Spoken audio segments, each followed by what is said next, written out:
ನಮ್ಮ ಮೈಸೂರು ನಗರದ ನರಸಿಂಹರಾಜ ಕ್ಷೇತ್ರ ನಾಗರಿಕರೇ ಇವತ್ತು ಪ್ರತಿಭಟನೆ ಯಾತಕ್ಕೋಸ್ಕರ ಮಾಡ್ತೀನಿ ಅಂತ ತಮಗೆಲ್ಲ ತಿಳಿದ ವಿಷಯ ಆಗಿದೆ.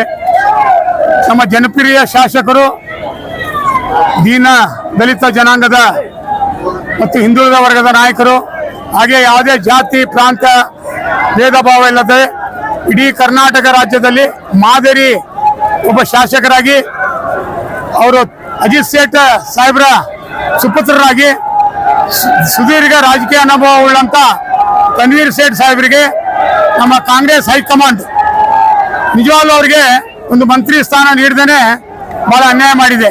ಕಾರಣ ಇಷ್ಟೇ, ತನ್ವೀರ್ ಸೇಠ್ ಸಾಹೇಬರು ಯಾವುದೇ ಒಂದು ರಾಜಕೀಯ ಒತ್ತಡ ಮಾಡಿ ಬೇರೆ ಇನ್ಯಾವುದೋ ಒಂದು ಲಾಬಿ ಮಾಡಿ ಅವರು ಮಂತ್ರಿ ಸ್ಥಾನ ಪಡೆಯುವಂತ ವ್ಯಕ್ತಿ ಅಲ್ಲ. ಅವ್ರು ಏನಿದ್ರು ನ್ಯಾಯಪರವಾಗಿ ಕೆಲಸ ಮಾಡ್ತಾರೆ, ಜನಸಾಮಾನ್ಯರಿಗೆ ಸೇವೆ ಮಾಡ್ತಾರೆ. ಆ ಮುಖಾಂತರ ನನಗೆ ಸಚಿವ ಸ್ಥಾನ ಸಿಗಲಿ ಇಲ್ಲ ಅಂದ್ರೆ ಬಿಡ್ಲಿ ಅನ್ನೋ ಉದ್ದೇಶ ಉಳ್ಳುವಂತ ನಾಯಕರು ಅವರು.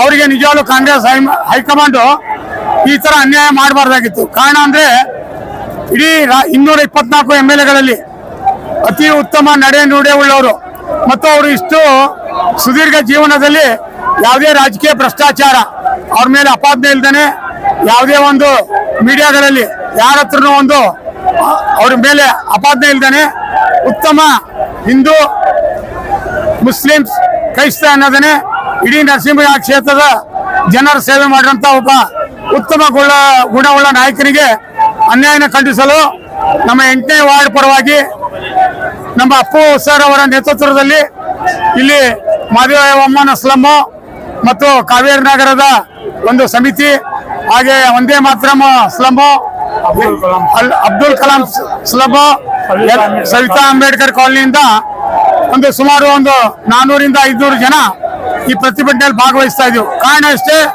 ನಮ್ಮ ತನ್ವೀರ್ ಸೇಠ್ ಸಾಹೇಬರಿಗೆ ಅನ್ಯಾಯ ಆಗಬಾರ್ದು, ಅವ್ರಿಗೆ ಸಚಿವ ಸ್ಥಾನ ಸಿಗಲೇಬೇಕು. ಅವ್ರು ಲಾಬಿ ಮಾಡಿದ್ರು ಕೂಡ ನಾವು ನರಸಿಂಹರಾಜ ಕ್ಷೇತ್ರದ ಜನತೆಗಳು ಅವ್ರ ಪರವಾಗಿ ಧ್ವನಿ ಎತ್ತಬೇಕನ್ನೋ ಉದ್ದೇಶದಿಂದ ನಾವೆಲ್ಲ ಇವತ್ತು ಪ್ರತಿಭಟನೆ ಮಾಡ್ತಿದ್ದೀವಿ. ಅವ್ರಿಗೇನಾದ್ರು ತಾವು ಸಚಿವ ಸ್ಥಾನ ಕೊಡದಿದ್ರೆ ನಿಜವಾಗ್ಲೂ ಮುಂದಿನ ಎಲೆಕ್ಷನ್ ಅಲ್ಲಿ ಬಹಳ ಕಾಂಗ್ರೆಸ್ಗೆ ತದ್ವಿರುದ್ಧವಾದಂತಹ ಒಂದು ವಾತಾವರಣ ನಿರ್ಮಾಣ ಆಗುತ್ತೆ. ಯಾಕಂದ್ರೆ ಒಬ್ಬ ಒಳ್ಳೆ ಉತ್ತಮ ಗುಣವುಳ್ಳ ಶಾಸಕರಿಗೆ ತಾವು ಮೋಸ ಮಾಡಿದ್ರಿ. ಹೈಕಮಾಂಡ್ ತೀವ್ರ ಈಗಲೇನೆ ಎಚ್ಚೆತ್ಕೊಂಡು ಈ ತರ ಅನ್ಯಾಯನ ಸರಿಪಡಿಸೋದು ಇನ್ನೂ ಕೂಡ ಅವಕಾಶ ಇದೆ. ಮುಂದಿನ ದಿನದಲ್ಲಿ ಏನಾದ್ರು ಬದಲಾವಣೆ ಇದ್ದಾಗ ತನ್ವೀರ್ ಸೇಠ್ ಸಾಹೇಬರಿಗೆ ಸಚಿವ ಸ್ಥಾನ ನೀಡಿ ನಮ್ಮ ನರಸಿಂಹರಾಜ ಕ್ಷೇತ್ರದ ಅಭಿವೃದ್ಧಿ ಹಾಗೂ ಮೈಸೂರು ನಗರದ ಅಭಿವೃದ್ಧಿಗೆ ಅವರ ಸೇವೆ ನಮ್ಮೆಲ್ಲರಿಗೂ ಅವಶ್ಯಕತೆ ಇದೆ ಅಂತ ಜನರ ಪರವಾಗಿ ನಾನು ಇವತ್ತು ಅವರಿಗೆ ವಿನಂತಿ ಮಾಡುತ್ತೇನೆ.